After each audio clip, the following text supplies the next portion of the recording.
The Morning Vibe, GFN Radio Soul, NYC.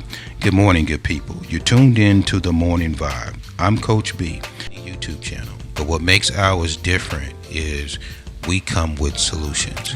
What they're doing right now is they're identifying what the problem is, right? And they're sharing with you just what we started out with. If someone give you a step-by-step plan of action on what to do, right, and started even something a fifth grader, will be able to do, because we talk with youth all the time, right? And the youth tell us that Mr. Bernard, our parents are not listening to us. So there's a great divide when it comes to the parents, when it comes to the youth. There's a great divide. They're not listening to you because the respect is not the way that it used to be when we were raised. Yeah, and right? Just to add on to what you just said about the parents not knowing and the parents not listening to the kids, and it's not so much that they don't listen, it's just that they don't want to. You see, it's easy, like they said, the birds of the same feather flock together. Yes, it's easy when you're hanging around people of such mediocre behavior to do the same thing. One rotten apple spoils the whole basket. And I feel like often people want to hang with people that kind of cater to their own complacency. People that agree with them in everything they do. And then once you disagree with someone, it's almost like, oh, you're not my friend. No, I just want to challenge you in the place where you're weak. Again, the Bible talks about iron sharpening iron. How can I sharpen you if you don't want to hang? You're so quick to condemn what I'm doing for you, but I'm not trying to condemn you. I'm trying to help you so you can elevate you, so I could help you, expose you to something greater. But people, right now, people are so comfortable. Back at home is crazy because, again, I was a victim of it too. Back at home, you have to go fetch water from the river, go to the woods, get firewood to cook, come back from school, you have to fetch water. Like, there's certain things you have to do. Go to the farm, do farm work, trek to the market square to buy some goods, items. So you're constantly giving your best, and you're just immersed in that environment where, like, you're so industrious, you're so diligent, you're so focused, and when you fail to do so, you have the adults ready to discipline you, not because they don't like you, but they want you to be the best. Because if you're not your best version, every adult, if you ever meet an adult that tells a kid that I want to be better than you, the kid, that's crazy. You always want someone younger than you to be better than you, because that's how society keeps. That's what sustains society. It just keeps the society thriving. Because if you see a younger kid, younger than you, and say, "I want you to be better than me," so I'm gonna give you everything that I never was taught, and I'm gonna teach you every principle that I never learned at your age. That makes more sense. But so often the adults are competing with the kids. Sometimes it's consciously, sometimes subconsciously. You go to a game, a kid's soccer game or a football game, you see the parents yelling for no reason. The kid gets tackled or the kid is exhausted. They're yelling at the coach, "Take him out, he's tired. My kid is tired." Like, what do you mean? Yeah, he's exhausted. Let him work through it. But sometimes the parents are trying to live through the kids. And it's sad because they don't even see the damage. They can't foresee the damage of what they're going to cause. They're living that present moment, but they're not seeing the damage that's going to occur in due time. So I feel like the parents, again, as you said, sometimes they don't even know what they're doing. But if you don't know something, you have to be willing to learn something if you don't know it. If I cannot chop down the tree and I have an axe, and I don't know how to utilize that axe to chop down the tree, I would want to learn from someone that could really use the axe properly so they could teach me. But the ego and pride is not going to let us see past that we're not sufficient in a certain area. We got to seek attention or seek from someone that knows or is more well informed in that area. But everyone is so prideful these days. No one wants to learn from anybody. Everyone feels like, oh, if I want to learn, I just Google it. No, that if you have problems, ask, seek attention, seek answers. Don't feel like you know it all, because we do not know it all. And that's where, again, the Bible is the foundation. If you build your house on a solid ground, it can't fall. And Bible being a solid ground, everything transpires from there. And I feel like that's something that we're missing. And I like how you touched on that. And in my many years, we're gonna go to a commercial break. We got to pay the bills. And we come back, I just want to share just briefly about my experiences just throughout life, and why people have the mentality that they have, and why we're so greatly divided. We'll be right back.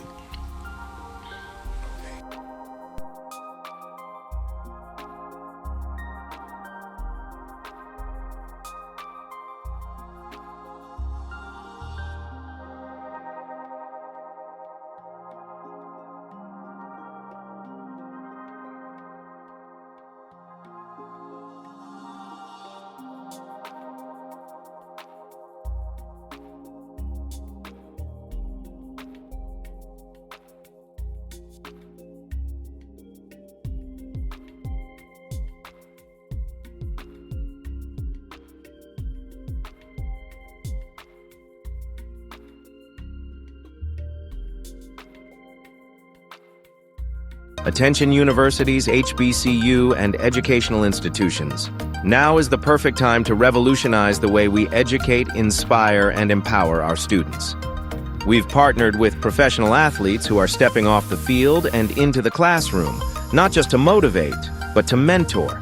They're guiding students step by step, sharing real experiences from the world of sports and business, including the lessons learned from the paths they wish they never took. This isn't a theory, this is action. Students are gaining real-world experience by actively marketing a powerful new platform in their field of study, collaborating with sports teams, industry leaders, students, coaches, agencies, businesses, while still in school. And it doesn't stop there. We've created unlimited digital hubs where students in digital marketing, sports and entertainment management, media, and business programs can start working right now. Each academic program involved shares in the earnings alongside their schools. It's more than just experience. It's a sustainable model for fundraising and growth. And when students start getting paid for their efforts, the buzz becomes unstoppable. They'll tell their friends, their teammates, and their entire community. We're building a movement, one that connects professional experience, digital innovation, and academic success, all in one place. This is the future. We are just doing it in the present. Okay, now we're back. Everyday People Are My Celebrities with Coach B. And before we ended the last segment, I was sharing, and this goes back to solution, guys. We want you to know that each and every time that you come to this podcast, we're not just going to be discussing problems, right? Everywhere you go, everybody's discussing the problem. We're going to be discussing solutions. And I know that's going to be difficult. And the reason why is because in my 70 plus years of living, why y'all not laughing at No, me? because I'm looking at Because that's close to me. He's like, hold up. Did he say Yeah. 7 years? Damn, that's my I can hear brother. people listening like, oh my God, You know, brother's Coach like B's 70. Nigerian, so he's talking about Nigerian age. I check that passport. Yeah. Where's your birth certificate? That's right. Yeah, we got to check that out. 70 years living. So in my 70 plus years, and I know this is a way that society is thinking as well. And that's why everybody is so greedy, capitalist, just trying to do the best for them because we've never been presented a solution. So if you've never been presented a solution, you don't even really believe that one exists. So to hear a platform, UMYO, unmasking your opinion, unmasking your opinion, unmasking your opinion. Everybody has a voice to the voiceless. If you hear someone come after however old you are and someone says there's a solution, and the only thing you have to do is just follow simple instructions. You know how difficult those simple instructions would be if you never heard of a solution? That's why it's so difficult. Yes. That's why everybody is in chaos. That's why everybody's running rampant. Because you don't believe that a solution exists. And then if it does exist, you're happy, but you're still so used to complaining, you're going to run right back to the system saying, look at what y'all doing. Look at what y'all doing. So if an opportunity presents itself, and if it makes sense, you have to ask yourself, am I not a part of that system that needs to be deprogrammed? You're right. And about the solution is there to help the youth, but no one thinks it's that valuable. You know, everyone likes the solution to make money. You know, when it comes to making money, I gotta go make that money. But how about the kids? Why is everyone ignoring the kids? Why is everyone ignoring the youth, the teens?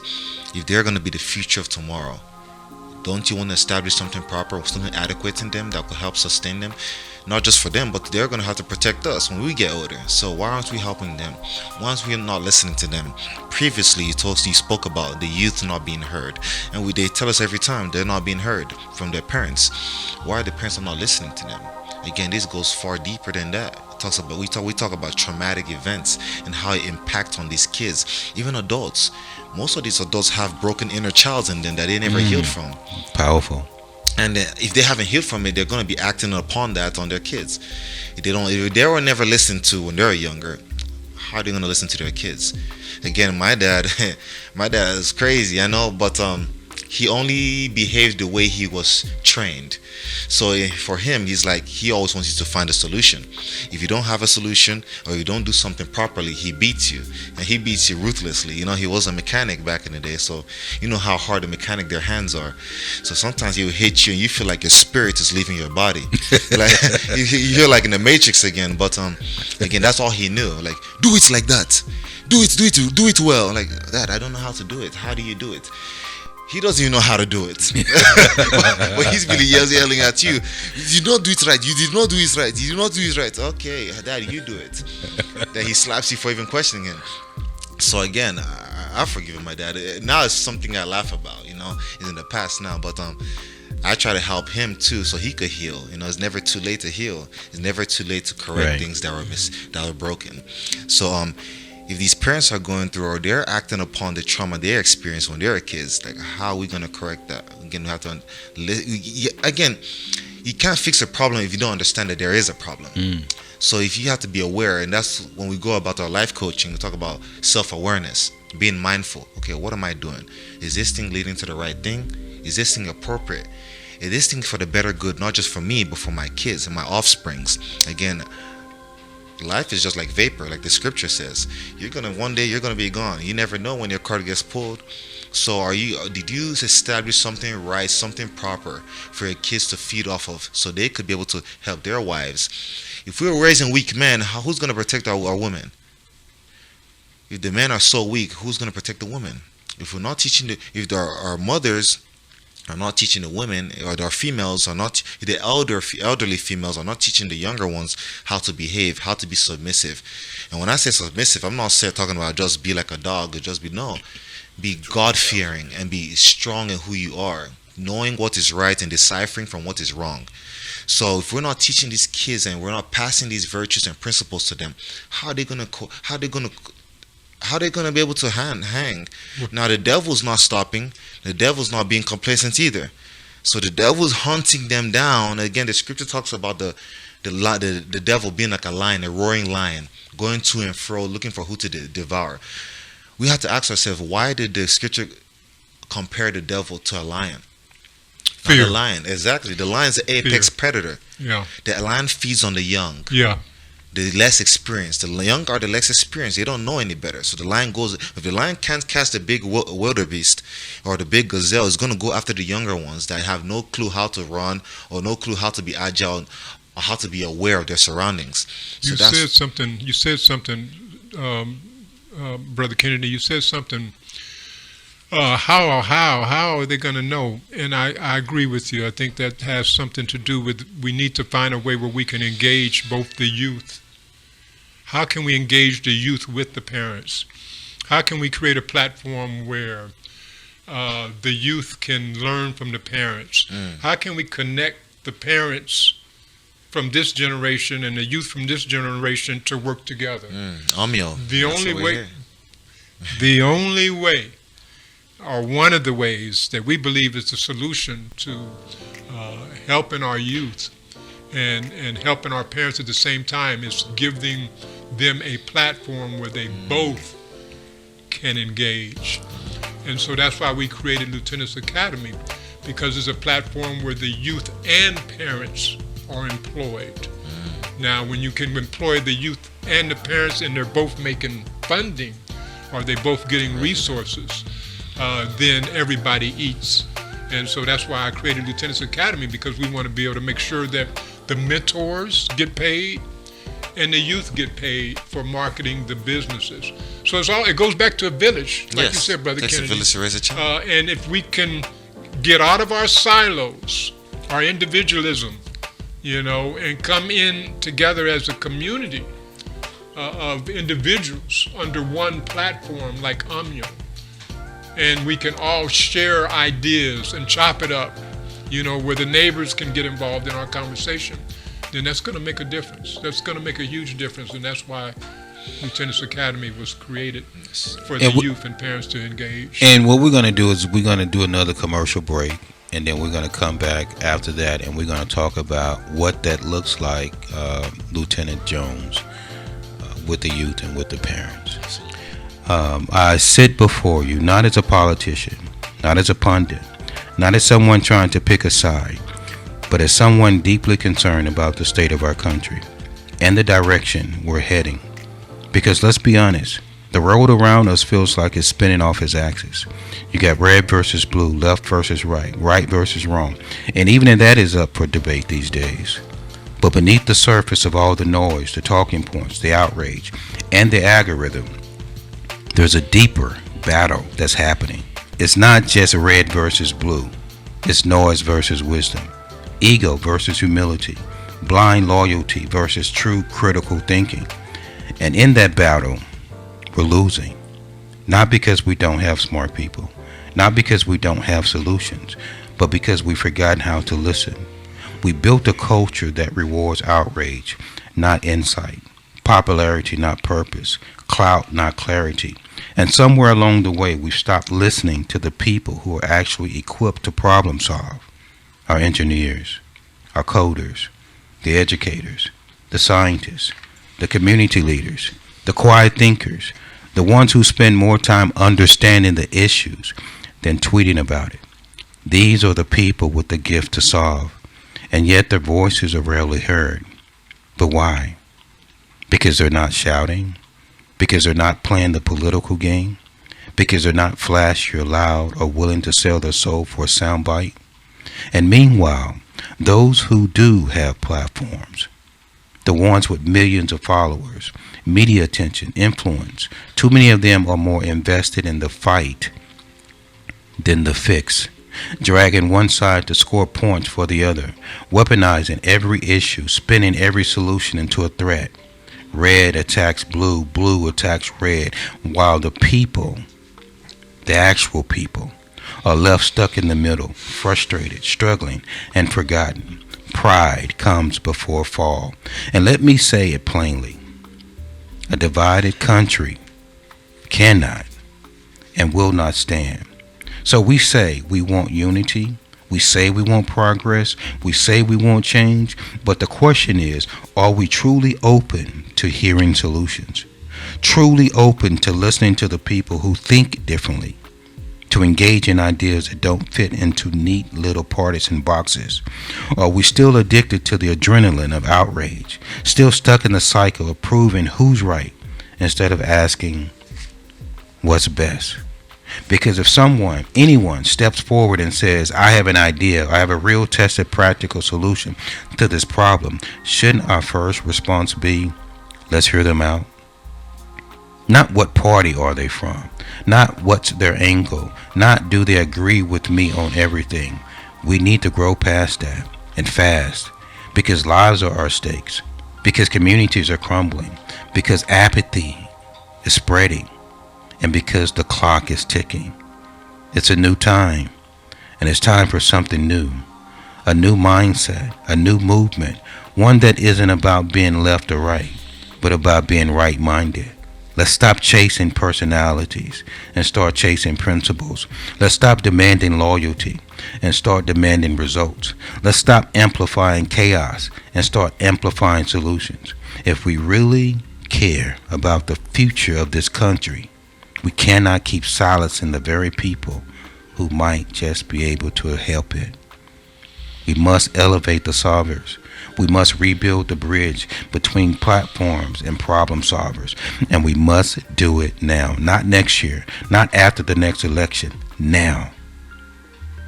This country was never built by people who just picked sides. It was built by people who stood in the middle, who saw both sides, and carved a new way forward. Let us be those people, and let the solvers speak. Let the nation rise. Asked for a platform that connects the people. Now it's here. Welcome to UMYO Network, a digital universe of gated communities built around your interests. Universities to medical, faith-based to entertainment, from the restaurants to Black-owned business, there's a hub just for you. Linktree on steroids, a social search engine, a digital white and yellow pages, all in one hub. Starting as low as $49.99, businesses get a digital card, searchable directory listing, and a platform that connects with their community. Promote your brand in a space tailored to your audience with 24/7 live rooms, a marketplace, Eventbrite style tools, and more. Virtual conferences 24/7, no time restraints, online games, podcasts, mental health resources, and even daily prizes, starting at just $5.99 a month. Stay where you are, share where you want. UMYO lets you connect and sync your profile with today's biggest platforms. A safe space, positive minds only, break the noise, or get booted. Our rules, our way. UMYO, the future of connection starts here.